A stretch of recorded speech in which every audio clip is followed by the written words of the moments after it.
लगता है।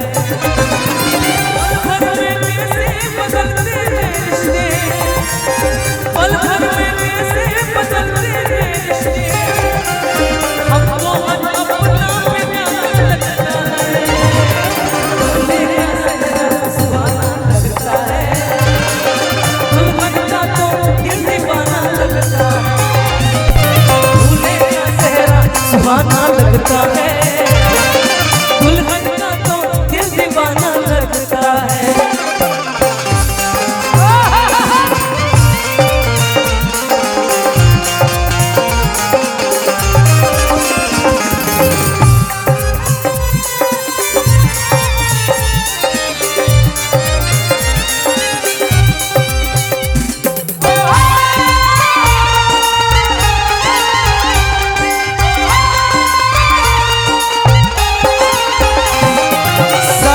फेरों से बंधा जन्मों का ये बंधन, प्यार से जोड़ा है रब ने प्रीत का दामन।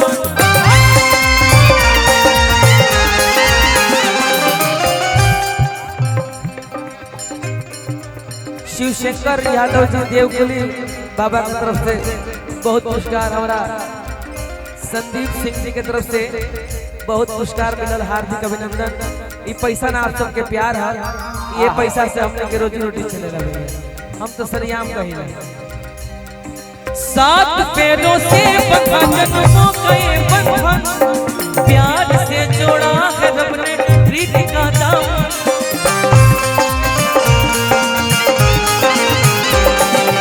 है नई रस्में नई रस्में नई उलझन, होठ है खामोश लेकिन कह रही धड़कन।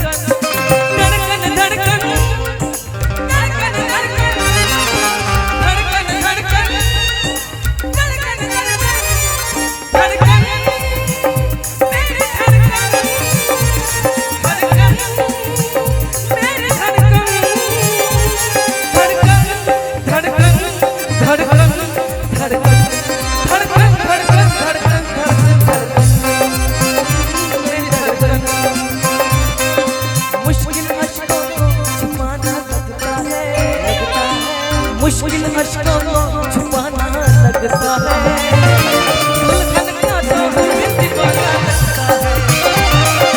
दूल्हे का चेहरा सुहाना लगता है, दुल्हन का तो दिल दीवाना लगता है।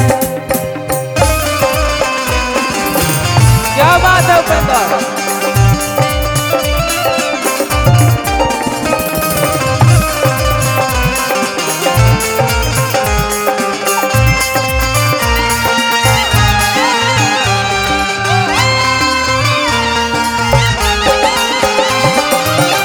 आदरणीय गोपाल जी डिफेंडर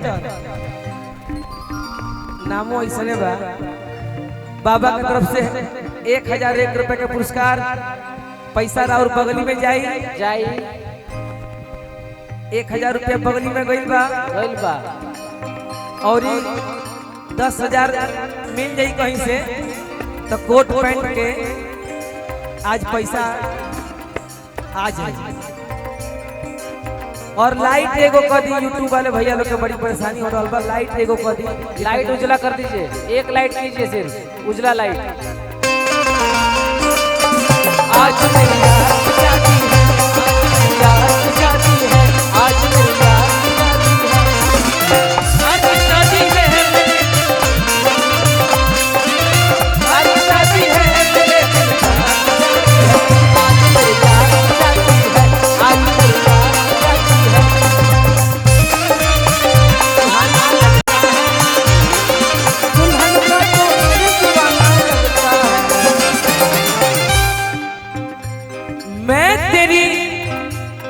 बाहों के झूले में पली बाबुल, जा रही हूँ छोड़ के तेरी गली बाबुल।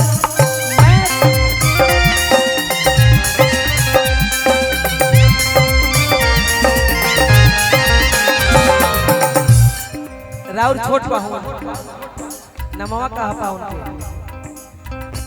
अनूप जी की तरफ से देखिए हजारों रुपए का पुरस्कार।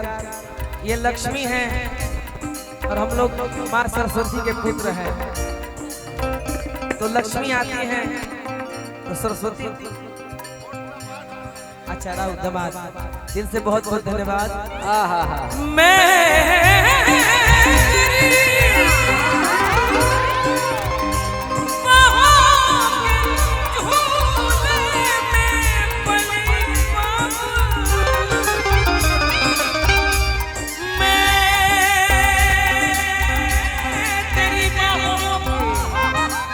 झूले में पली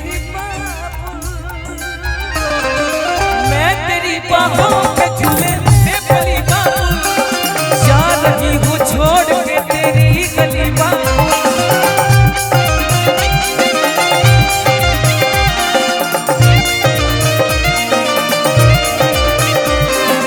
खूबसूरत वो ज़माने याद आएंगे, चाह के भी हम तुम्हें न भूल पाएंगे। मुश्किल मुश्किल दामन को छुड़ाना लगता है, मुश्किल दामन को छुड़ाना लगता है।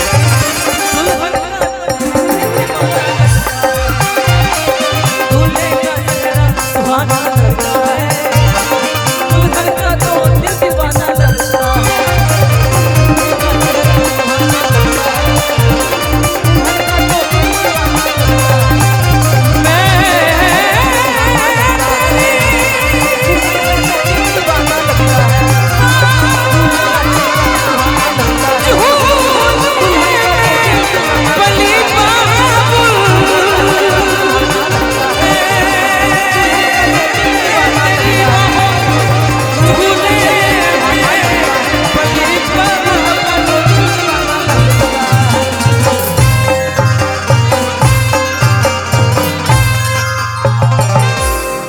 अगर अच्छा लागल हो तो थप्पड़ी के आशीर्वाद।